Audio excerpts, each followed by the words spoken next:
नमस्कार दोस्तों, स्वागत है आपका हमारे YouTube चैनल पर। आज हम बात करेंगे एक ऐसे कीट के बारे में जो गुलाब के पौधों को बुरी तरह से प्रभावित करता है, स्केल कीट। ये छोटे छोटे कीट गुलाबों के पौधों को कमजोर कर देते हैं और उत्पादन पर भी असर डालते हैं। तो आइए जानते हैं इनकी पहचान कैसे करें और इनसे कैसे निपटें। सबसे पहले ये जान लेते हैं कि स्केल कीट क्या होते हैं और ये गुलाब के पौधों को कैसे नुकसान पहुंचाते हैं। स्केल कीट का आकार छोटा होता है, करीब 1 से 4 मिलीमीटर। ये कीट पौधों की जड़ों, तनों और पत्तियों से रस चूसते हैं। इससे पौधों की पत्तियां, तने और कलियां आपस में चिपक जाती हैं और पौधा धीरे धीरे कमजोर होने लगता है।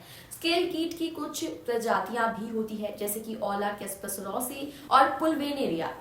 ये कीट अक्सर शहद जैसा पदार्थ छोड़ते हैं, जिससे पौधों पर काली परत बन जाती है। अब बात करते हैं कि इनकी पहचान कैसे करें। ये कीट गोल या अंडाकार आकार में होते हैं और पौधों पर उभरे हुए दिखते हैं। अगर आप ध्यान से देखिए तो ये पौधों से चिपके हुए दिखाई देंगे। इनकी शहद जैसे स्राव से पौधों पर काली परत बन जाती है, जिससे प्रकाश संश्लेषण में रुकावट आती है और पौधे का विकास भी रुक जाता है। स्केल कीट का प्रभाव बहुत सारे लक्षणों में दिखाई देता है, जैसे कि पत्तियां पीली पड़ने लगती है और फिर गिरने लगती हैं। पौधे का विकास रुक जाता है और फूल समय से पहले गिरने लगता है। शाखाएं और तने सूखने लगते हैं। ये कुछ सिम्टम्स हैं जो आपको पौधे में दिखाई देंगे। तो अब आइए जानते हैं कि इन स्केल कीट्स का प्रबंधन कैसे किया जाए। सबसे पहले निरंतर निरीक्षण और छटाई। सबसे पहले आपको अपने गुलाब के पौधों का लगातार निरीक्षण करना होगा, छटाई करते रहना होगा। ये भी जरूरी है ताकि संक्रमित हिस्सों को हटाया जा सके।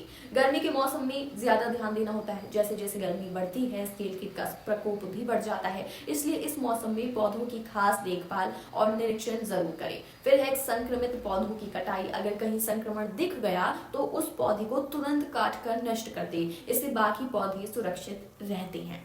साफ सफाई पर भी आपको ध्यान देना होगा। पौधों के आसपास सफाई रखिए, गिरते हुए पत्तों को हटा दे और कीटों के लिए छिपने के स्थानों को बिल्कुल एकदम खत्म कर दे।